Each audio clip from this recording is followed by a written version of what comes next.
Very business. Okay. Yeah. All right. So my name's Carey. I am 29 years old. What brought me to Redemption is I had some friends that I met previously through a camp called the Ultimate Training Camp. Was it pretty ultimate? It was What very was ultimate. Yes. I was a member somewhat of Colorado State AIA and met a community of friends that were involved with Athletes in Action, had done the Ultimate Training Camp. And the community that grew from that really created a place like I wanted to be a part of. And so I was like, I want to find the source of where this community came from. Got a U-Haul, packed it up. 2 days later, drove down here, kind of planned it out spontaneously a little bit to catch the sunset at the Grand Canyon and then wake up the next morning and catch the sunrise. It became a lot easier. So when I was in South Dakota, I went to a small engineering school. Kind of has a reputation, or there's a stereotype with engineers that they're not very social. And then when I moved down here, like I said, I met Victor Yates, met the Yates family. They invited me to a game night. Ran into a guy, Paul Dedewo, invited me just to hang out. So I was like, oh, the guy's cool. I'll hang out with him a few times, everything. And then all of a sudden we started hanging out with other people that I thought were just friends, and then found out that was his RC. I mean, getting involved, definitely, and serving for sure. But just finding something that you enjoy doing and realizing that like God's put that in your life. He's given you those gifts to give back. I have a friend, Shelby Little, who's also been on this as well.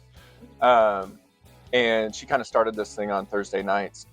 And so we basically kind of help guide and coach kids, teenagers with just playing basketball. Just be able to pour into those kids and realize that all the years of playing travel basketball, playing middle school basketball, high school basketball, intramurals, city leagues, rec leagues, all of those really prepared me just to be able to show up and you really don't have to put a ton of thought into it because it's just natural. So I grew up in the church, always went to Awanas. But once again, I think the tough thing for me is sports was a lot of my life. And so I battled a lot of the identity issue that comes with that. I think that for me, it was always like, well, I'm only as good as my performance. So like not having a community come around me and show me what it means to just be loved for me, but that I always had to prove it. I was like, well, I'll come back to God. Like I want to go experience what life is, but I'll come back to God.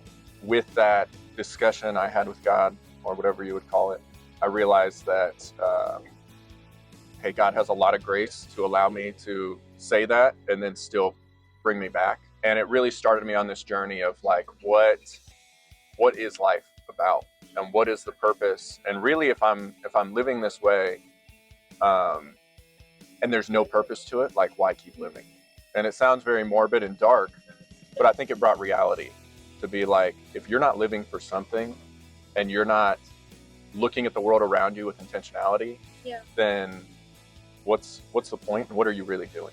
Yeah. I tried out for a Division I football team and kind of transferred in, had just weird circumstances, and ended up getting cut at the end of the semester. And so after getting cut and basically having the biggest failure of my life, the one dream I wanted to succeed at, God really came in and basically said, like you pursued the things that you thought were worth it, and now I'm going to show you what my kingdom's about.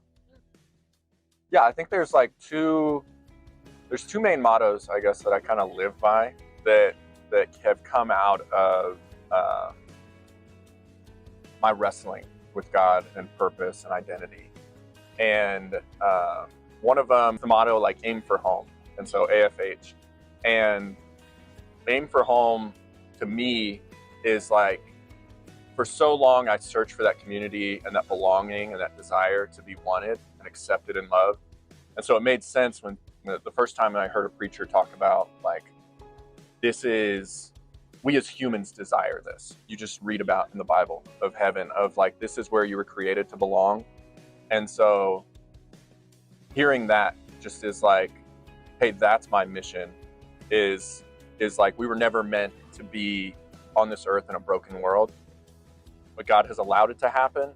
But yet at the same time, like he's coming back, like there's victory. Second one is the motto, I call it 3NR: no reserve, no retreat, no regrets.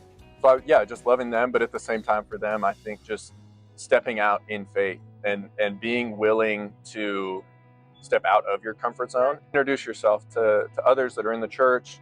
We have a lot of young adult ministries. We have a lot of RCs. Like, just join that and go. Like, there's a big country dancing group that goes. There's a big climbing group. There's a bunch of people that are into fitness. No. Very business. Yeah.